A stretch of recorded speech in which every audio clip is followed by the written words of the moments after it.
নমস্কাৰ কৃষক বন্ধুসকল, আসাম এগ্ৰিকালচাৰ টিপছ ইউটিউব চেনেললৈ সকলোকে স্বাগতম জনাইছোঁ।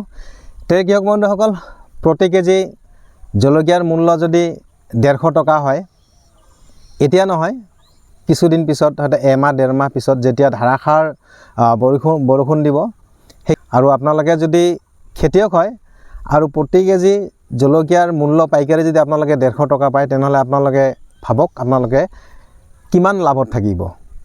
কৃষক বন্ধুসকল, এই বাৰিষাৰ বতৰত যদি আপোনালোকে জলকীয়া খেতি কৰিব বিচাৰে, কিন্তু প্ৰথম কথা হৈছে আপোনালোকে মালচিং পদ্ধতিত কৰিব লাগিব। মালচিং পদ্ধতিত জলকীয়া হওক বা বেঙেনা হওক বা যোনবিলাক আপোনালোকে খেতি কৰিব, সেইবিলাকৰ কিছু কিন্তু বেনিফিট আছে। হয়তো মালচিং কিনাৰ এটা খৰচ আছে, সেইটো বেলেগ কথা, কিন্তু তাতকৈ বেছি পইচা আপোনালোকৰ ৰাহি হ'ব আৰু যোনটো আপোনালোকৰ ফলন বহুত ধুনীয়া হ'ব। কৃষক বন্ধুসকল, আজিৰ ভিডিঅ'ৰ বিষয়বস্তু হৈছে যে মই জলকীয়া পুলি আজিৰ পৰা ৰোপণ কৰি আছোঁ আৰু মই পুলি প্ৰস্তুত ঘৰতে কৰিছোঁ। মই কোনো নাৰ্চাৰীৰ পৰা পুলি কিনি অনা নাই, নিজে পুলি প্ৰস্তুত কৰোঁ আৰু কেনেকৈ পুলি মই বনাইছোঁ বা প্ৰস্তুত কৰিছোঁ মই আপোনালোকক দেখুৱাইছোঁ। কৃষক বন্ধুসকল, আপোনালোকে চাওক, এইটো হৈছে পানী খোৱা গিলাচ। ঘৰত কিবা আমাৰ সকাম হ'লে আমি কি কৰোঁ, এই পানী খোৱা গিলাচটো আমি ব্যৱহাৰ কৰোঁ। আৰু এইটো কিনি আনি মই কি কৰিছোঁ, এই তলফালেদি 3টামান ফুটা কৰি লৈছোঁ, যাতে অতিৰিক্ত পানীখিনি সৰকি পৰিব পাৰে। কৃষক বন্ধুসকল, আপোনালোকে যদি ইচ্ছা কৰে, এনেকৈ আপোনালোকে ঘৰত এই প্লাষ্টিকৰ গিলাচবিলাক কিনি আনি আপোনালোকে ধুনীয়াকৈ জলকীয়াৰ পুলি বা বেঙেনাৰ পুলি, তেনেধৰণৰ পুলিবিলাক আপোনালোকে প্ৰস্তুত কৰিব পাৰে একেবাৰে কম খৰচত। ইয়াত বেছি য'ত-প'ত তেনেকুৱা নাই, আপোনালোকে কিনি আনিব আৰু ফুটা তলফালে 2-3টামান ফুটা কৰি দিব আৰু আপোনালোকে কেঁচু সাৰ হওক বা পুৰণা গোবৰ সাৰ হওক, সেইবিলাক লৈ আপোনালোকে পুলি আৰামছে প্ৰস্তুত কৰিব পাৰে। আৰু কৃষক বন্ধুসকল, এনেকৈ যদি আপোনালোকে পুলি প্ৰস্তুত কৰে, আপোনালোকৰ এটা পুলিও নষ্ট হোৱাৰ চান্স নাই, একেবাৰে ধুনীয়া। তাৰমানে ইয়াতে যোনখিনি মাটি থাকিলে, অৱশ্যে মই ইয়াতে এৰি দিছোঁ অলপ কোকোপিট দিছোঁ, কোকোপিট আৰু পুৰণা গোবৰ এনেকৈ দি এই পুলিটো মই প্ৰস্তুত কৰিছোঁ। আৰু মই যদি এইটো খুলি আপোনালোকে দেখুৱাওঁ, আপোনালোকে হয়তো ভাবিব যে এইটো নাৰ্চাৰীৰ পৰা কিনি অনা, কিন্তু নাৰ্চাৰীৰ পৰা কিনি অনা নাই। আৰু প্ৰতিটো গিলাচত আপোনালোকে এটা বীজো দিব পাৰে বা 2টা বীজো দিব পাৰে। মই 2টা বীজ দিয়া এটা গিলাচ আপোনালোকক দেখুৱাইছোঁ। এইটো চাওক, এইটো গিলাচত 2টা মই বীজ দিছোঁ আৰু 2টাই পুলি ধুনীয়া হৈছে আৰু 2টাই বাচিব। যেতিয়া আপোনালোকে ৰোপণ কৰিব, তেতিয়া লাহেকৈ আপোনালোকে কি কৰিব, এনেকৈ তলফালৰ পৰা হেঁচা মাৰি দিব। মই আপোনালোকক দেখুৱাইছোঁ আৰু কি ধুনীয়া শিপা হৈছে, আপোনালোকে চাওক। এইবিলাক পুলি নষ্ট হোৱাৰ কোনো চান্সেই নাই। এয়া চাওক, এয়া যদি আপোনালোকক মই দেখুৱাওঁ, এয়া চাওক, ধুনীয়াকৈ শিপা ওলাইছে। গতিকে এইবিলাক পুলি কোনোদিনে হয়তো বেয়া হোৱাৰ চান্স নাথাকে। আৰু আপোনালোকে ৰোপণ যেতিয়া কৰিব, মই আপোনালোকক দেখুৱাইছোঁ, এই ইয়াতে 2টা পুলি আছে, এটা আপোনালোকে এনেকৈ মাজতে ফালি দি দিব, ধুনীয়াকৈ হৈ যাব। কৃষক বন্ধুসকল, মই এটা পুলি ৰোপণ কৰি আপোনালোকক দেখুৱাওঁ আৰু ইয়াৰ পিছত মই 2-4টা কথা আপোনালোকক অৱগত কৰাম এই জলকীয়া খেতিৰ বিষয়ে। আপোনালোকে কিমান দূৰত্বত আপোনালোকে জলকীয়াৰ পুলিবিলাক ৰোপণ কৰিব আৰু এটা বেডৰ পৰা আন এটা বেডৰ দূৰত্ব আপোনালোকে কিমান ৰাখিব, সেইখিনি বিষয়ে আলোচনা কৰিম। প্ৰথমতে আপোনালোকক মই দেখুৱাওঁ যে এটা পুলি আপোনালোকে এনেকৈ প্ৰস্তুত কৰাৰ পিছত আপোনালোকে কেনেকৈ ৰোপণ কৰিব। কৃষক বন্ধুসকল, আপোনালোকে চাওক, এইটো মই ৰেডি কৰি লৈছোঁ আৰু এই যোনবিলাক বেড আছে, এই বেডত যি সাৰ পানী দিব লাগে, সেই সাৰ দিব লাগে মই দি দিছোঁ। গোবৰ সাৰ দিছোঁ, যথেষ্ট পৰিমাণে গোবৰ সাৰ দিছোঁ। তাৰপিছত চৰকাৰী সাৰ, যোনটো ৰাসায়নিক সাৰ 10-26-26 মই দিছোঁ, মই DAP দিয়া নাই। তাৰপিছত ছুপাৰ ফছফেট দি এইবিলাক মই ৰেডি কৰি লৈছোঁ। কৃষক বন্ধুসকল, আপোনালোকে যেতিয়া পুলিটো ৰোপণ কৰিব, এনেকৈ তলফালে এনেকৈ হেঁচা মাৰি দিব, ধুনীয়াকৈ ওলাই যাব। এনেকৈ চাওক, ধুনীয়া শিপাবিলাক। আৰু এই পুলিটো বেয়া হোৱাৰ কোনো চান্স নাই। আৰু কৃষক বন্ধুসকল, আৰু এটা কথা, এই যোনটো গিলাচ থাকিলে যে পৰৱৰ্তী সময়ত এই গিলাচটো আপোনালোকে ৰিইউজ কৰিব পাৰে। নেক্সট যদি আপোনালোকে কোনো পুলি প্ৰস্তুত কৰে, আপোনালোকে এই গিলাচটো আৰামছে ব্যৱহাৰ কৰিব পাৰিব। তাৰমানে সেইটো ফুটাও থাকিলে, গতিকে আপোনালোকে এনেকৈ ৰোপণ কৰাৰ পিছত যদি গিলাচকেইটা ৰাখি দিয়ে, আপোনালোকে পৰৱৰ্তী সময়ত ব্যৱহাৰ কৰিব পাৰিব। কৃষক বন্ধুসকল, ৰোপণ আপোনালোকে কেনেকৈ কৰিব, এনেকৈ আপোনালোকে গাঁতটো খান্দি লওক, খান্দি লৈ এই বঢ়িয়াকৈ চাওক একেবাৰে মাটি সাৰৰ সৈতে থাকি গ'ল শিপা, ধুনীয়া শিপা।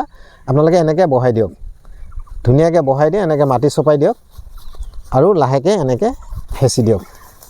দেখিলে? গতিকে আপোনালোকে ভাবক যে এইটো পুলি আৰু নষ্ট হ'ব নেকি? কোনো দিনেই নষ্ট নহয় আৰু ই কম সময়ৰ ভিতৰত ইয়াৰ শিপা বিস্তাৰ হ'ব আৰু গছজোপা লহপহকৈ বাঢ়িব। তে কৃষক বন্ধুসকল, পুলি প্ৰস্তুত মই কেনেকৈ কৰিছোঁ আপোনালোকক অৱগত কৰালোঁ। এটা পুলি মই ৰোপণ কৰিও আপোনালোকক দেখুৱালোঁ। এতিয়া মই ইয়াতে কি সাৰ ব্যৱহাৰ কৰিছোঁ, বেডবিলাক কেনেকৈ তৈয়াৰ কৰিছোঁ, 2-4টা কথা আপোনালোকক অৱগত কৰাওঁ। তে কৃষক বন্ধুসকল, আজি ভিডিঅ'টো যদি ভাল লাগে আপোনালোকে নিশ্চয় লাইক কৰিব আৰু নতুনকৈ যদি মোৰ চেনেলে কোনোবাই ভিডিঅ' চাই আছে আপোনালোকে এনেধৰণৰ ভিডিঅ' পাই থকাৰ কাৰণে বা চাই থকাৰ কাৰণে আপোনালোকে মোৰ চেনেলটো ছাবস্ক্ৰাইব কৰি ৰাখিব। তে কৃষক বন্ধুসকল, আহক মই আপোনালোকক দেখুৱাই আছোঁ যে আপোনালোকে কিমান দূৰত্বত বেড তৈয়াৰ কৰিব আৰু পুলিৰ পৰা পুলিৰ দূৰত্ব আপোনালোকে কিমান ৰাখিব। এই বেডবিলাক যদি আপোনালোকক দেখুৱাওঁ, কেইজোপামান পুলি মই লগালোৱে। পুলিবিলাক বহুত ধুনীয়া হৈছে। আৰু কৃষক বন্ধুসকল, এই বাৰিষাৰ বতৰত যদি আপোনালোকে এই জলকীয়া খেতি কৰিব পাৰে, মালচিং পদ্ধতিত আপোনালোকে ভাল বেনিফিট এটা পাব। আৰু ইয়াতে যে মই জলকীয়া খেতিৰ কাৰণে মাটি তৈয়াৰ কৰিছোঁ, ইয়াতে মই বহুদিন আগৰ পৰাই হাল মাৰি আছিলোঁ। তাৰমানে মাটিবিলাক শুকাব লাগে, জলকীয়া হওক বা বেঙেনাই হওক, আচলতে যিকোনো খেতি কৰোঁতে আপোনালোকে হালটো আগতে মাৰিব লাগে যাতে মাটিখিনি শুকায় আৰু মাটিত থকা যিবিলাক বীজাণু সেইবিলাক যাতে নষ্ট হয়, ভেঁকুৰে হওক বা ভাইৰাছে হওক সেইবিলাক যাতে নষ্ট হয়, তাৰ কাৰণে আপোনালোকে সেইখিনি কৰি ল'ব। আৰু আপোনালোকে গোবৰ সাৰ হওক আৰু নহ'লে আপোনালোকে মুৰ্গীৰ যোনটো বিষ্ঠা হয় বা গু হয় সেইটো আপোনালোকে ব্যৱহাৰ কৰিব পাৰে জৈৱ সাৰ হিচাপে। যদি আপোনালোকে ওচৰত যদি তেনেকুৱা মুৰ্গীৰ ফাৰ্ম আছে আপোনালোকে তাতে হয়তো কম দামত লয়, কিন্তু নতুন নহয়, আপোনালোকে পুৰাণা লৈ ল'ব। আৰু কৃষক বন্ধুসকল, এনেকৈ যদি আপোনালোকে কৰে, প্ৰতি বিঘা মাটিত আপোনালোকে কমেও 1ৰ পৰা 2 ট্ৰেক্টৰ আপোনালোকে গোবৰ সাৰ ব্যৱহাৰ কৰিব, পুৰণা গোবৰ সাৰ, আৰু ছিংগল ছুপাৰ ফছফেট কৰিব। প্ৰতি বিঘাত আপোনালোকে কমেও 50 কেজি 1 পেকেট, আৰু আপোনালোকে 10-26-26 বা যদি DAP আপোনালোকে কৰে আপোনালোকে 20 কেজি কৰিব পাৰে। তে কৃষক বন্ধুসকল, এতিয়া কথা হ'ল যে এই মই বেড যে প্ৰস্তুত কৰিছোঁ, এটা বেডৰ পৰা আন এটা বেডৰ দূৰত্ব মই কিমান ৰাখিছোঁ। তে কৃষক বন্ধুসকল চাওক, মই 3 ফিটৰ বেড, মালচিং হৈছে মোৰ 4 ফিটৰ মালচিং চাওক, আৰু মাজতে সেইটো এটা ড্ৰেইন আছে। ড্ৰেইনটো বেছি নহয়, প্ৰায় 2 ফুটমান আছে। আৰু এইটো এটা বেড আৰু এইটো এটা বেড। তে আপোনালোকে নিশ্চয় ধৰিব পাৰিছে মই কিমান ডিষ্টেঞ্চত দিছোঁ। এটা বেডৰ পৰা আন এটা বেডৰ দূৰত্ব, মানে যোনটো পুলি, এই পুলিৰ পৰা এই পুলিৰ দূৰত্ব প্ৰায় 5 ফিটমান আছে। তাৰমানে কি হৈছে, এটা জলকীয়াৰ শাৰীৰ পৰা আন এটা জলকীয়াৰ শাৰীৰ দূৰত্ব 5 ফিট। মাজতে ইয়াতে 2 ফুট এটা ড্ৰেইন আছে। অতিৰিক্ত যোনখিনি পানী বা কিছুদিন পিছত যিহেতু ধাৰাসাৰ বৰষুণ দিব বা পানী জমা হ'ব, এই পানীখিনি ইয়াতে জমা হ'ব আৰু ওলাই যোৱাৰ ব্যৱস্থা আছে। আৰু যদি ওলাইও নাযায়, আৰু মোৰ এই যোনখিনি মাটিত মই কৰিছোঁ সেইডোখৰ মাটিত পানী তেনেকৈ নৰয়, বহুত ধুনীয়া। তে কৃষক বন্ধুসকল, এতিয়া কথা হ'ল যে আপোনালোকে এটা পুলিৰ পৰা আন এটা পুলিৰ দূৰত্ব আপোনালোকে কিমান ৰাখিব। মই ক'লোঁ যে এটা বেডৰ পৰা আন এটা বেডৰ দূৰত্ব 5 ফিট।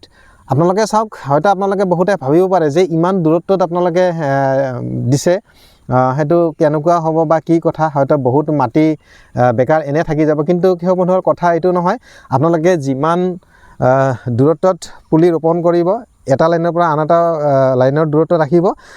ইয়াতে কি হ'ব, কিছুমান সুবিধা আছে। আপোনালোকে হয়তো কীটনাশক বা ভেঁকুৰনাশক আপোনালোকে স্প্ৰে কৰিবই লাগিব। আৰু এনেকৈ যদি আপোনালোকে দূৰত্ব মেইনটেইন কৰি আপোনালোকে জলকীয়া খেতি কৰে বা বেঙেনা খেতি কৰে, আপোনালোকে কিন্তু কিছুমান বেনিফিট হ'ব আপোনাৰ।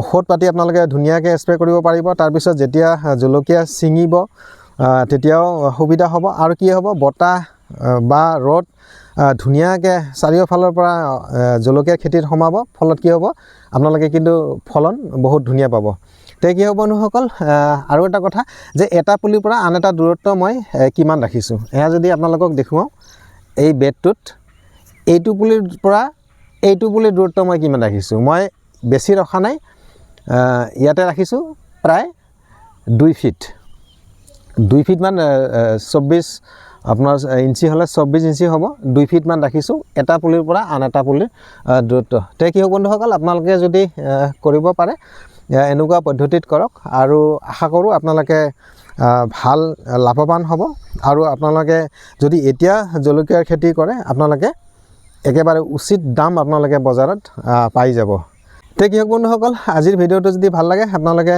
ভিডিঅ'টো লাইক এটা নিশ্চয় কৰিব আৰু যদি কিবা কথা থাকে আপোনালোকে নিশ্চয় কমেণ্ট কৰিব তে কি হ'ব বন্ধুসকল পৰৱৰ্তী এটা ভিডিঅ'ত লগ পোৱাৰ আশাৰে আজিৰ ভিডিঅ'টো ইয়াতে সমাপ্ত কৰিছোঁ ধন্যবাদ